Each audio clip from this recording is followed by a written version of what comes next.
नमस्कार, मैं आनंद कुमार गुरुकुल आनंद एकेडमी के प्लेटफॉर्म पर आप सभी का स्वागत करता हूँ। कैसे हैं आप सब? आशा करते हैं सभी अच्छे होंगे। आप सभी को मेरी तरफ से होली की बहुत बहुत शुभकामनाएं। प्यारे बच्चों, आज हम लोग प्रतिशत की चौथी क्लास लेकर उपस्थित हैं और जिसमें हम लोग आज आय पर आधारित प्रश्नों को पढ़ेंगे। तो एक पहला प्रश्न आपके सामने बोर्ड पर लिखा हुआ दिखाई दे रहा है। राहुल अपनी आय का 23% भोजन पर खर्च करता है, 22% किराए पर खर्च करता है तथा 10% बीमा पर खर्च करता है और 12% परिवहन पर खर्च करता है। अब उसके पास 10,230 रुपये बचे हैं, तो उसकी कुल आय बताओ। देखिए बच्चों, कोई भी व्यक्ति जो भी बचा रहा है, ये बाकी उसने खर्च कर लिया, तो जो हमारा कुल होता है, आय होती क्या है? एक तरीके से समझिए इसको, तो खर्च प्लस बचत बराबर आय, या दूसरी तरीके से निकाला जाए तो आय माइनस खर्च बराबर बचत। ये हमारा फंडा होता है, एक सूत्र बनता है, खर्च प्लस बचत इज इक्वल टू आय। तो अब कोई भी व्यक्ति है 100% कमा रहा होगा, तभी तो उस खर्च कर रहा है। मान लीजिए वो 100 रुपये कमा रहा था। कितना कमा रहा था? राहुल की आय जो है 100 रुपये महीने की आय है उसकी, इतना। और जो है खर्च क्या क्या कर रहा है? 23% तो उसने भोजन पे खर्च कर दिया, तो ये सब खर्च में आ जाएगा। 23% प्लस 22% उसने और खर्च किया, प्लस 10% बीमा पे खर्च किया और प्लस 12% और खर्च किया। टोटल मिला के 5 और 3 22 बोला था, 3 2 5 और 2 7, और इधर जोड़ोगे तो 4 और 6, 67% जो है वो खर्च कर रहा है। तो अगर 100% आय है, 100 में से 67% खर्च कर दे रहा है, तो कितना बचना चाहिए? 33% उसके पास बचत होनी चाहिए। ये 33% जो है यही 10,230 रुपये के बराबर है। 10,230 रुपये के बराबर है। तो हमें से 100% का मान ज्ञात करना है, तो 1% बराबर आ जाएगा 10,230 बटे 33। 100% का मान आय 100% होती है अपने आप में, तो वो आ जाएगी 10,230 बटे 33 इंटू में 100। इसको कट करेंगे तो पहले 11 से काट लें, 11 नेवा 99, 3 बचा 33 हो गया, 11 तियाँ 33 और 11 तियाँ 33। 3 से काटेंगे फिर से इसको, तो ये कट जाएगा 31।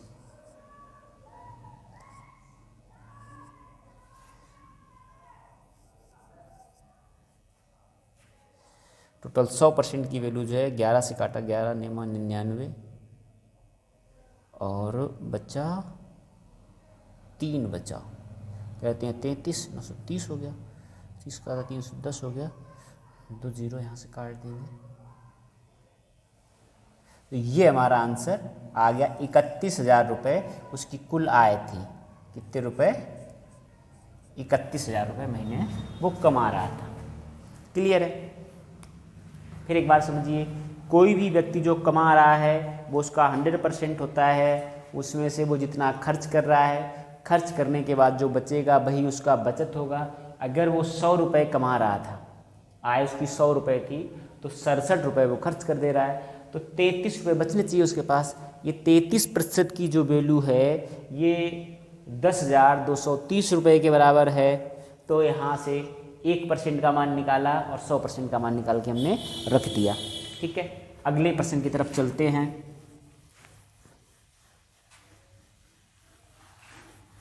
नन्ना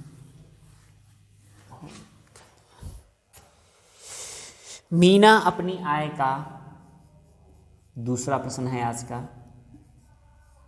मीना अपनी आय का 20% किराए पर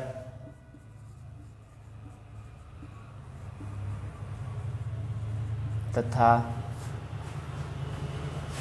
10% खाने पर, 20% मनोरंजन पर, 10% खाने पर,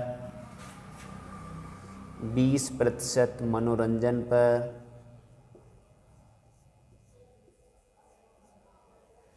20% मनोरंजन पर तथा 20% शिक्षा पर खर्च करती है, तथा 20% शिक्षा पर खर्च करती है, खर्च करती है। उसने 1000 रुपया मंदिर में दान दिया।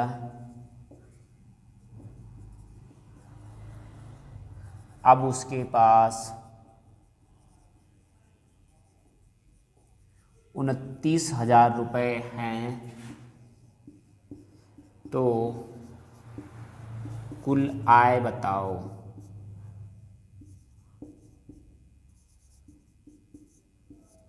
कुल आय बताओ। चलिए देखो भाई 100% कमाया होगा उसने। खर्चे उसके कितने हैं? खर्च देखो 20% ये हो गया, 10 ये हो गया, 20 10 30 और 20 50 और 20 70%, और प्लस 1000 रुपये उसने और मंदिर में दान दिए। ठीक, अगर ऐसा मान के चलिए मंदिर में उसने दान ना दिए होते, मंदिर में दान दिए तब उसके पास 29,000 बचे। अगर उसने मंदिर में दान ना दिए होते तो उसके पास कितना बच रहा होता? तो उसके पास बचना चाहिए था 30% बचना चाहिए था, है ना। 30% अगर मंदिर में दान ना देता तो 30,000 के बराबर होता। 30% की वैल्यू जो है वो 30,000 के बराबर होती।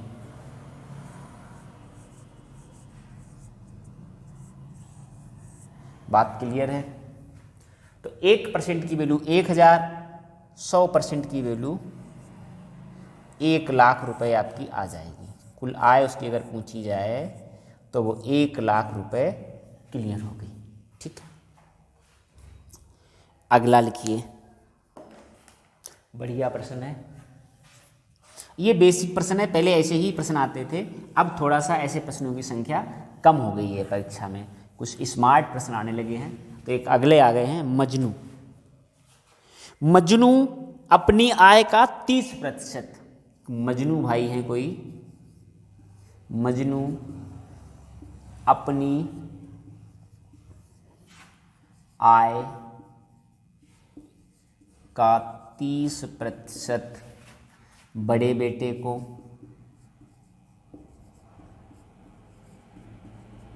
शेष का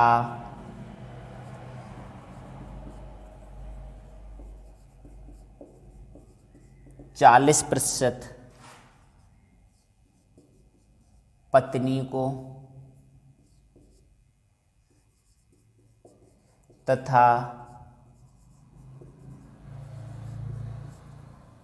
शेष का 50% तथा शेष का आधा भाग अपनी बेटी को दिया। यदि बेटी को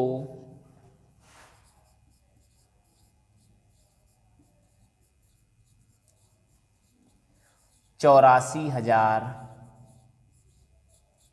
रुपये मिले तो बेटे को कितना धन मिला?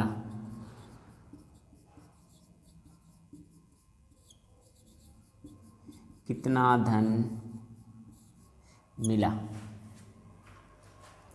देखिए भाई, ये कोई व्यक्ति थे मजनू भाई, ये अपनी आय 100% कमा रहे थे, 30% तो इन्होंने अपने बेटे को दे दिया,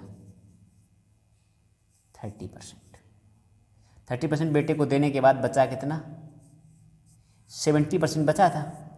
इसका 40% अपनी वाइफ को दे दिया। कितना, 40%। तो इसका जब 40% आप निकालोगे तो 40% इसका निकालने पर कितना आ रहा होगा,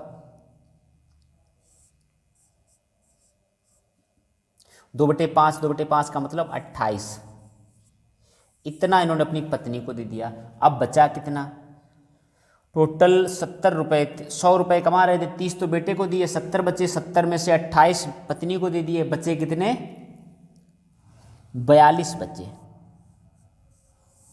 अब इसका आधा यानी कि 21 बेटी को दे दिया, ये मिला बेटी को धन। और इस 21 की वैल्यू है कितने के बराबर, ये जो 21 है, लड़की कह रही है नहीं मेरे को 84,000 मिला है। 21 चौकू 84, 4,000। तो बेटे को कितना मिला, 30, यानी कि 3 गुणे 30 गुणे 4,000, 1,20,000 रुपये बेटे को मिला। क्लियर। फिर समझिए एक बार, देखो पहले वाले में क्या था, इसमें क्यों नहीं सारा जोड़ा, 50, 40, 90 और 30, 100 जोड़ ज़्यादा नहीं बन रहा था।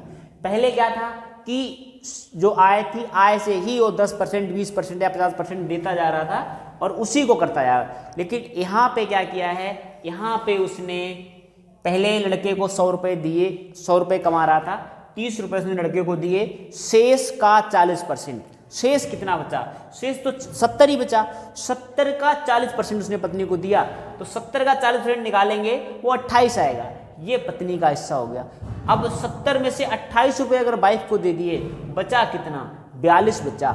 इसका आधा भाग, तो 42 के 2 भाग किए, आधा भाग पत्नी को दिया। कितना दिया, 21 रुपये दिया, बेटी को दिया। तो 21 रुपये की जो वैल्यू है वो 84,000 के बराबर है। तो 30 की वैल्यू पूछी गई थी, वो हमारी निकल आएगी। चलिए देखो एक अगला,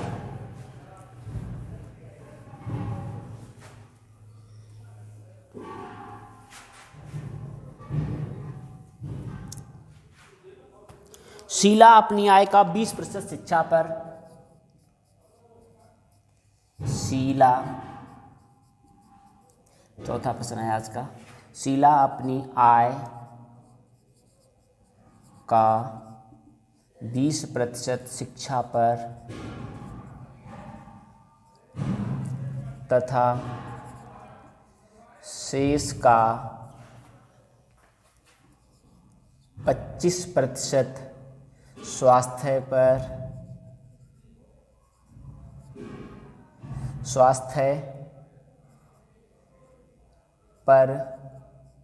15% खाने पर,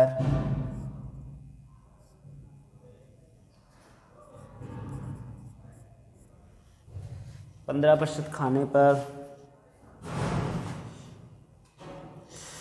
और 10% किराए पर,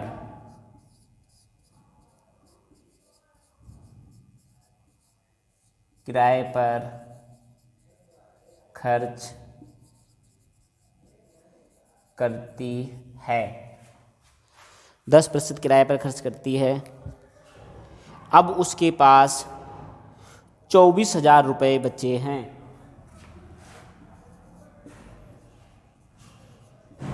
अब उसके पास 24,000 रुपये शेष हैं, तो कुल आय बताओ, कुल आय समझिए। 100 रुपये कमा रही है शीला, 20 रुपये पहले ही खर्च कर दिए किस पे, शिक्षा पे। कितना बचा, 20% खर्च किया, 80 बचा। अब 80 का शेष का 25%, अब जो भी खर्चे हैं वो शेष पे ही हैं। 25% प्लस 10% और प्लस 15%। तो 25 और 10 35 और 15 50%। 50% खर्च कर दिया तो बचा कितना? 40 बचा। 40 की वैल्यू जो है वो 24,000 के बराबर है। तो काटा 0 से 0 और 4 छंग 24 600। टोटल आय पूछी गई है, 60 से मल्टीप्लाई कर देंगे 6,000, 600 से मल्टीप्लाई कर देंगे 60,000। आंसर आपका आ गया। फिर इसको समझिए एक बार। शीला टोटल 100 रुपये कमा रही थी, 20 रुपये भोजन पे खर्च कर रही है, शिक्षा पे खर्च कर रही है। बचा कितना? 80% बचा। शेष 80 बचा शेष का। अब जो सारा है ये सब शेष का है। अगर पुनः शेष बोलता तो सबको अलग अलग निकालते। शेष का 25%, 10%, 15% टोटल मिला कितना हो गया? 50%। शेष का 50% निकालोगे 40 आएगा। 40 खर्च हो गया, 40 बचा। 40 24,000 के बराबर है। आंसर आपका आ गया। चलिए अगला क्वेश्चन जो आज का है हमारा 5वां क्वेश्चन, उसकी तरफ चलते हैं।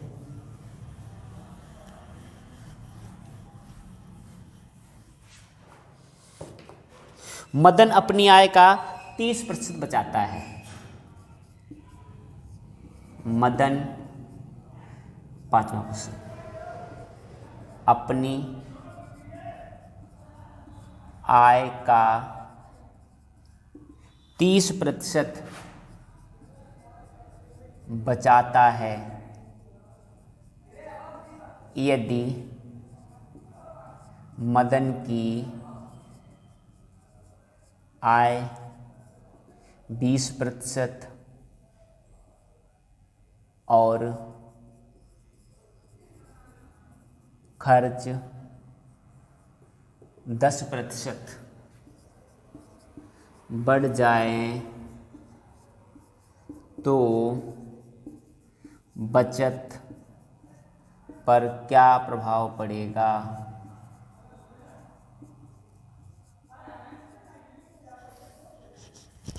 बचत पर क्या प्रभाव पड़ेगा, समझिए इसको। देखो मैंने आपको बताया था कि 30% बचाता है का मतलब क्या है कि बचत तो उसकी 30% है। इसका मतलब कमाता तो 100% हो गई होगा। यही तो आय हो गई। आय। अब बाकी का क्या कर रहा है? उड़ा रहा है, खर्च कर रहा है। खर्च जो बचा वही तो बचत है हमारी। आय माइनस खर्च बराबर बचत।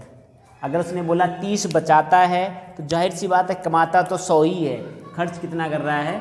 70 खर्च कर रहा है। अब क्या कह रहा है कि आय में 20% की वृद्धि कर देगी। अगर 20 बढ़ा दिया गया, इसका 20% निकालोगे कितना आएगा? 20 ही आएगा। ये 120 होगी। क्लियर है? इसका 10% बढ़ा, 10% बढ़ाया, ये 77 हो गया। पहले 100 रुपये कमा रहा था, 70 खर्च कर रहा था, 30 बच रहे थे। अब 120 रुपये कमाने लग गया, 70 रुपये खर्च करने लग गया, तो बच कितना गया?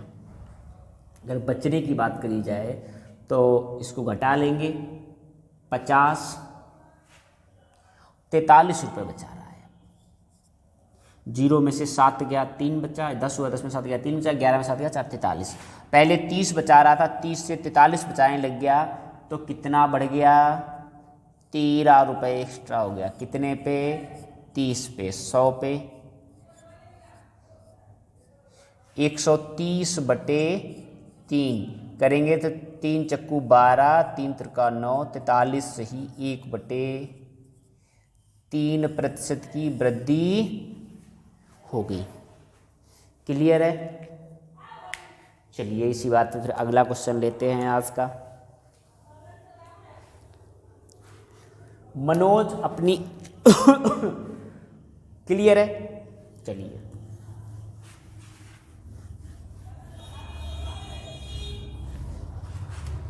मनोज अपनी आय का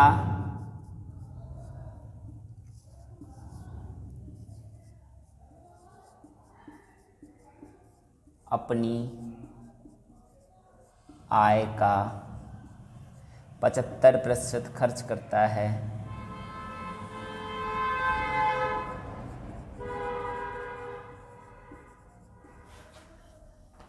उसकी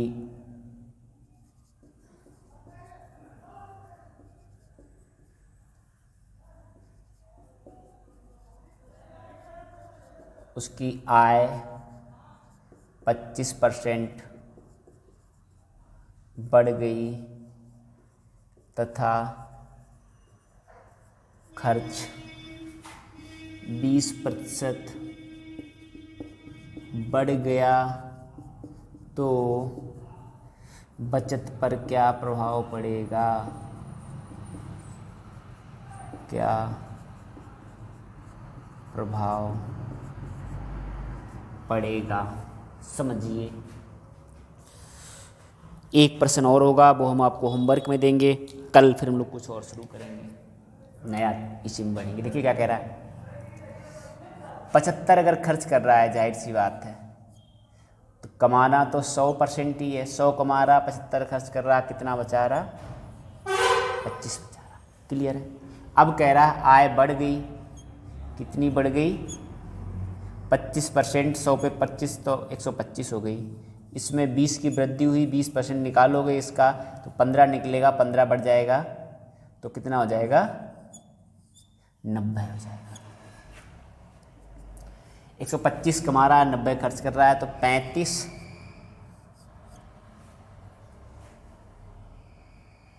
25 और 10 35, तो 25 से 35 हो गई आय, 10 रुपये बढ़ गई। कितने पे बढ़ गई? 25 पे बढ़ गई। तो 100 पे कितनी बढ़ जाएगी?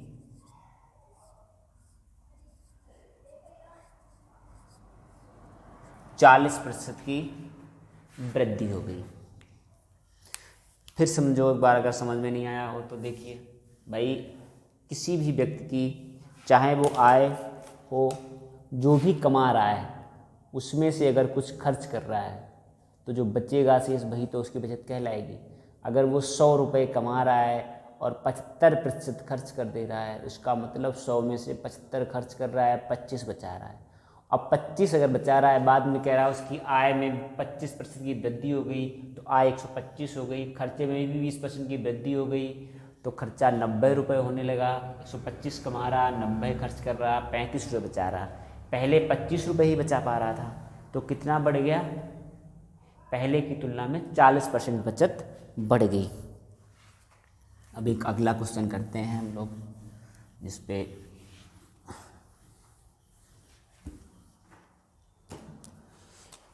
कविता अपनी आय का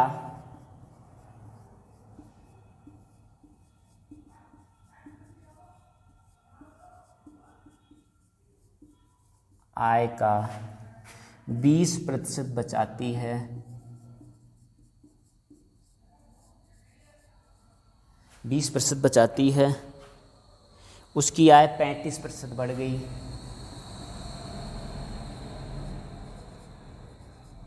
35% बढ़ गई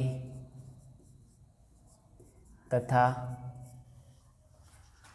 खर्च 37 से ही 1/2% बढ़ गया, तो बचत कितने प्रतिशत? तो बचत कितने प्रतिशत घटेगी, या बचत पर क्या प्रभाव पड़ेगा? क्या प्रभाव पड़ेगा?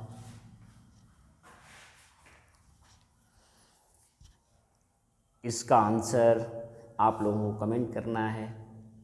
साथ में आज की क्लास आपको कैसे लगी है, कुछ सुझाव हो, सलाह हो, आप दे सकते हैं। मेरे पर्सनल नंबर पे भी आप मैसेज कर सकते हैं, जो मैंने उस दिन बताया था, 9810455761,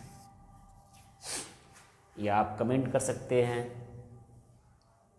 बाकी अगर मेरी क्लास अच्छी लगती है आपको, तो चैनल को अभी तक आपने सब्सक्राइब नहीं किया हुआ है तो चैनल को सब्सक्राइब कर लीजिए और बेल नोटिफिकेशन का बटन ऑन कर लीजिए, ताकि जो भी वीडियो पढ़े डेली जो क्लास का वीडियो अपलोड किया जाता है वो आप तक सबसे पहले पहुँचे।